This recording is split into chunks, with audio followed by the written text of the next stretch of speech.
బీసీల లెక్కలపై దుమారం 21 లక్షల దాకా 21 లక్షలు పెరగాలి. ఇంకా 21 లక్షలు పెరిగిన లెక్క మిస్ అయింది, మీదికైనా 21 లక్షలు తగ్గింది. అంటే 42 లక్షల మంది బీసీలు, 60 లక్షల చిల్లర అంటే మిగతా వాళ్ళు కూడా పెరగాలి కదా. 21 లక్షల దాకా తగ్గించారని బీసీ సంఘాల ఫైర్. 10 ఏళ్లలో బీసీలు 52% నుంచి 46% ఎలా పడిపోతారనే ప్రశ్న. సమగ్ర కులగణన సర్వే పైన అనుమానాలు. 2011 సెన్సెస్తో పోలిస్తే పెరిగిన జనాభా కేవలం 20 లక్షలే. గత నెల ఓటర్ లిస్టుతో పోల్చినా పొంతన కుదరని లెక్కలు. నివేదిక తప్పుల తడకలా ఉందంటూ ప్రతిపక్ష నేతల ఫైర్. అఖిలపక్షం ఏర్పాటుకు బీసీ మేధావుల డిమాండ్. వాడివేడి చర్చ. బీసీ లెక్కలపై వాడివేడి చర్చ జరుగుతున్నది. తాజా సర్వే ప్రకారం ముస్లిమేతర బీసీల జనాభా 1,64,00,000 46.25% ఉన్నట్టు మంత్రి ఉత్తమ్ ప్రకటించారు. దీంతో కొందరు బీసీ సంఘాల నాయకులు 2014లో జరిగిన సమగ్ర కుటుంబ సర్వే వివరాల పేరుతో ఓ రిపోర్టును బయటపెట్టారు. పాత కొత్త నివేదికలు పక్కన పెట్టి సోషల్ మీడియాలో తిప్పుతున్నారు. వీటి ప్రకారం అప్పట్లో బీసీల జనాభా 1,85,61,856గా ఉంది. ఈ లెక్కన గడిచిన 10 ఏళ్లలో బీసీ జనాభా పెరగాల్సింది పోయి 21 లక్షలకు పైగా ఎలా తగ్గుతుందని బీసీ సంఘాల నేతలు ప్రశ్నిస్తున్నారు. నిన్న నీకు ఫోన్ చేసిన ఆయన రేపు రమ్మను.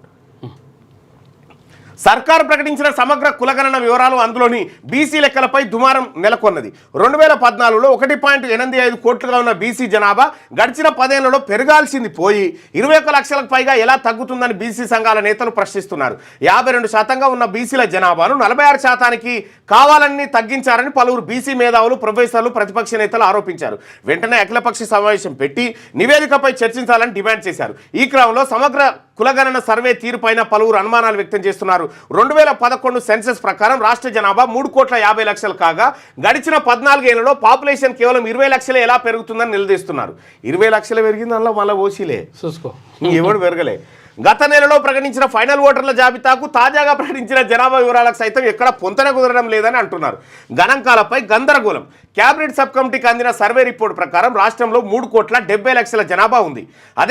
అదే విషయాన్ని మంత్రి ఉత్తమ్ కుమార్ రెడ్డి ఆదివారం ప్రకటించగా భిన్నాభిప్రాయాలు వ్యక్తమవుతున్నాయి. 2011 సెన్సస్ ప్రకారం రాష్ట్రంలో 3,50,00,000 మంది జనాభా ఉంది.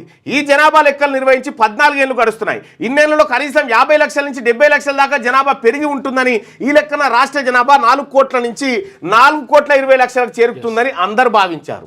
వాస్తవం కదా.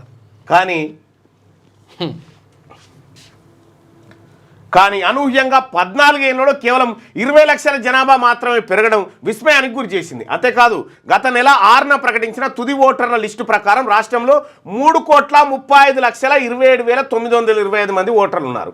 ఈ లెక్కన ఓటు హక్కు లేని 14 ఏళ్లలోపు పిల్లలు కేవలం 35 లక్షల మందే ఉండాలి.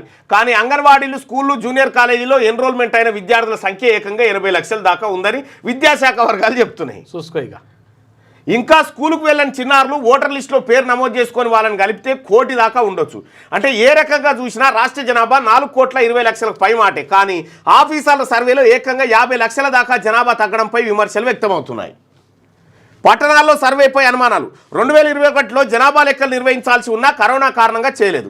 దీంతో ప్రభుత్వం దగ్గర పూర్తిస్థాయి జనాభా లెక్కలు కానీ కులాల వారి వివరాలు కానీ అందుబాటులో లేవు. తెలంగాణ ఏర్పడిన కొత్తలో అప్పటి బీఆర్ఎస్ సర్కార్ సమగ్ర కుటుంబ సర్వే చేపట్టినప్పటికీ ఆ వివరాలు బయటపెట్టలేదు. దీంతో తాము అధికారంలోకి వస్తే సమగ్ర కులగణన చేసి లోకల్ బాడీల్లో బీసీ రిజర్వేషన్లు 42% పెంచుతామని 2023 ఎన్నికల ముందు కాంగ్రెస్ హామీ ఇచ్చింది. ఈ క్రమంలోనే నేడు సెప్టెంబర్ 6న నిరంజన్ చైర్మన్గా 4 సభ్యులతో రాష్ట్ర ప్రభుత్వం బీసీ కమిషన్ ఏర్పాటు చేసింది.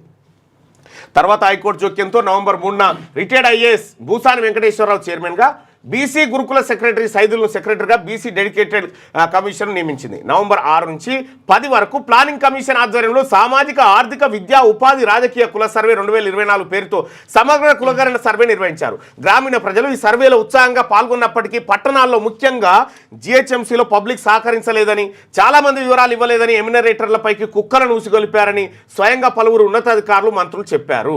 ఇక్కడ మేము మా వివరాలు ఏమని కుక్కల్ని ఇచ్చిపెట్టింది అప్పర్ క్యాస్ట్లే. వాళ్ళ లెక్కలు ఉండొద్దు సరిగా, కానీ బీసీల లెక్కలు మిస్ అయ్యాయి. అంటే ఇది కుట్ర. జానారెడ్డి గారిని నమ్ముకుంటే ఇట్లుంటుంది కథ.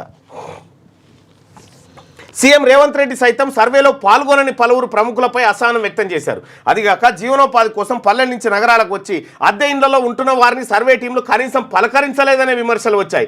ఇందుకు తగ్గట్లే అసలు కులగణన సిబ్బంది తమ ఇండ్ల వైపు కన్నెత్తి చూడలేదని పలు చోట్ల పబ్లిక్ ఆరోపించారు. పోనీ ఇలాంటి వారు తమ గ్రామాలకైనా వెళ్ళి కుటుంబ వివరాలు ఇచ్చారా అంటే అది లేదు. ఇలా ఏ రకంగా చూసినా సర్వే అసమగ్రంగా జరిగిందనే విమర్శలు వినిపిస్తున్నాయి. మరోసారి కులగణన నిర్వహించాలి. 2014 సమగ్ర సర్వేలో బీసీల జనాభా 52% ఉంటే కాంగ్రెస్ ప్రభుత్వం కావాలనే 46% తగ్గించిందని బీసీ సంక్షేమ సంఘం జాతీయ అధ్యక్షుడు ఎంపీ ఆర్ కృష్ణయ్య ఆరోపించారు. ఏకంగా 6% పైగా జనాభాను తగ్గించి చూపారని ఆయన మండిపడ్డారు. హైదరాబాద్లోని ఇంటింటి సర్వే నిర్వహించలేదని, ప్రభుత్వం మరోసారి కులగణన నిర్వహించాలని కృష్ణయ్య డిమాండ్ చేశారు. బీసీల జనాభాను పథకం ప్రకారం 21 లక్షలకు తగ్గించారని సోమవారం నిర్వహించిన రౌండ్ టేబుల్ సమావేశంలో బీసీ మేధావులు ఆరోపించారు. సర్కారు దమ్ముంటే జనాభా లెక్కలను కులాల వారీగా గ్రామ పంచాయతీలో డిస్ప్లే చేయాలని జస్టిస్ ఈశ్వర్య, రిటైర్డ్ అయ్యే చిరంజీవులు, ప్రొఫెసర్లు డిమాండ్ చేశారు. ఇటు ప్రతిపక్ష నేతలు కూడా బీసీ లెక్కలపై కాంగ్రెస్ ప్రభుత్వాన్ని టార్గెట్ చేశారు.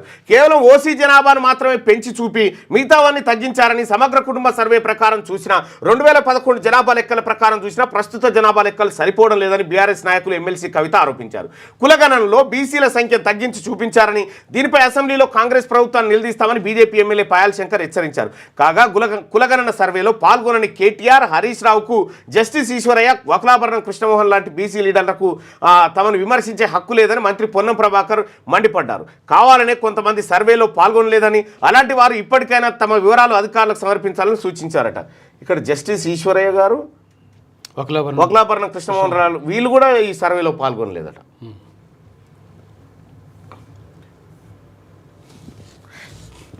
అసలు వచ్చి ఇంతకు ఫోన్ చేసి రారా అంటే, నిన్న నేను ఒక 2-3 సీనియర్ జర్నలిస్టులు వాళ్ళు రోడ్డు మీద మా ఇంటికే రాలేదు, మా ఇంటికి రాలేదు చాలా మంది ఉన్నారు. అట్లా నాకు చాలా మంది ఫోన్లు. విషయం ఏంటంటే ఇంకొక మిత్రుడు అంటున్నాను, నేను ఫోన్ చేసి బతిలాడితే కూడా రాలేదు నా తానికి. ఎవరు ఉంటే నాకు ఫోన్ చేయండి, రేపు వద్దురు, మీరే వద్దురు. ఇప్పుడు నాకు ఫోన్ చేయండి. మీ ఇంటికి సర్వే వాళ్ళు వచ్చిరా, రాని వాళ్ళు ఎవరైనా ఉంటే క్యూ న్యూస్ ఆఫీస్ రేపు మార్నింగ్ న్యూస్ లైవ్ ఫోన్ చేయండి, లేకపోతే డైరెక్ట్ లైవ్కి వచ్చేసేరి, పొద్దున 7:30కి రండి. ఇగో ఇది అవకతవకలు జరగలేదని మంత్రి పొన్నం ప్రభాకర్ గారు చెప్తా ఉన్నారు. చెప్పి గిట్లున్నది కథ. ఇప్పుడు రాహుల్ గాంధీ చెప్తుంది ఏంది, ఈయన చేస్తుంది ఏంది, ఇది కథ. ఇక పనామా కాలువను వెనక్కి తీసుకుంటామని చెప్పేసి ట్రంప్ అంటున్నాడు. పనామా కాలువపై చైనా జోక్యం నియంత్రణ మళ్ళొక్కసారి ప్రజా అభిప్రాయాన్ని కోరుదాం. సమగ్ర కులగణన తప్పుల తడక.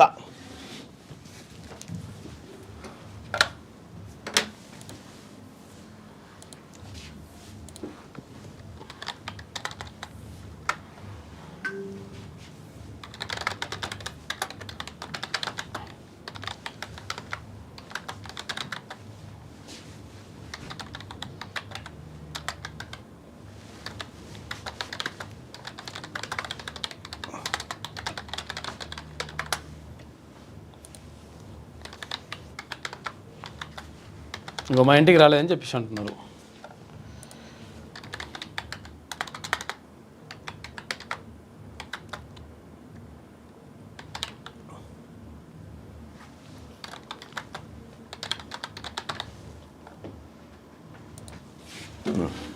ఇక మీరు పాల్గొనండి సోదరులారా. అందులో ప్రభుత్వం చేపట్టిన కులగణన సర్వే తప్పుల తడక అని మీరు భావిస్తున్నారా? కులగణన తప్పుల తడక అనుకునే వాళ్ళు ఇక్కడ ఓటేయండి, కులగణన నిజమైన రిపోర్ట్ అనుకునే వాళ్ళు ఇక్కడ ఓటేయండి.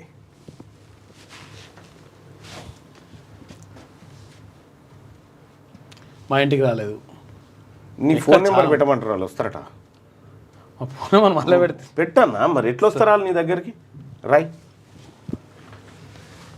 కొంచెం 970-170-3684. వావ్, 970-170-3684. ఏ టైం అయినా చేయొచ్చు మీరు, అట్లానే లేదు, ఏ టైం అయినా మీరు ఫోన్ ఉంటే కొంచెం వాట్సాప్ మెసేజ్ అనే పెట్టరు కానీ తాగు వాళ్ళకి జర్కిన్లు తెస్తా అని. ఏంది కథ? ఇక్కడ ప్రభుత్వం చేపట్టిన కులగణన సర్వే తప్పుల తడక అని మీరు భావిస్తున్నారా? Survey is fake.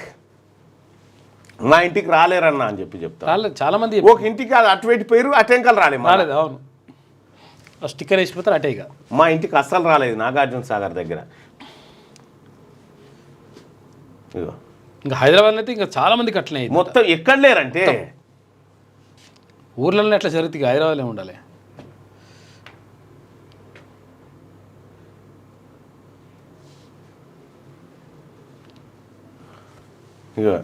ఎస్సీల జనాభా కూడా తగ్గింది మొత్తం.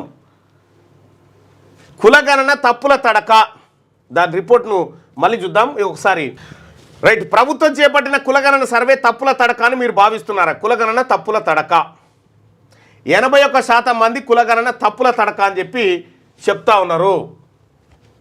81% మంది తప్పుల తడక అని చెప్తా ఉన్నారు. ఇక ఇప్పుడు కేబినెట్ ఆమోదిస్తుంది దాన్ని, తప్పుల తడకను. క్యూ న్యూస్ ఛానల్లో పనిచేయటకు అనుభవం గల సీనియర్ వీడియో ఎడిటర్స్ కావాలను సంప్రదించవలసిన నెంబర్ 8688926084. qnewsads@gmail.com ను సంప్రదించండి. లైక్ చేయండి.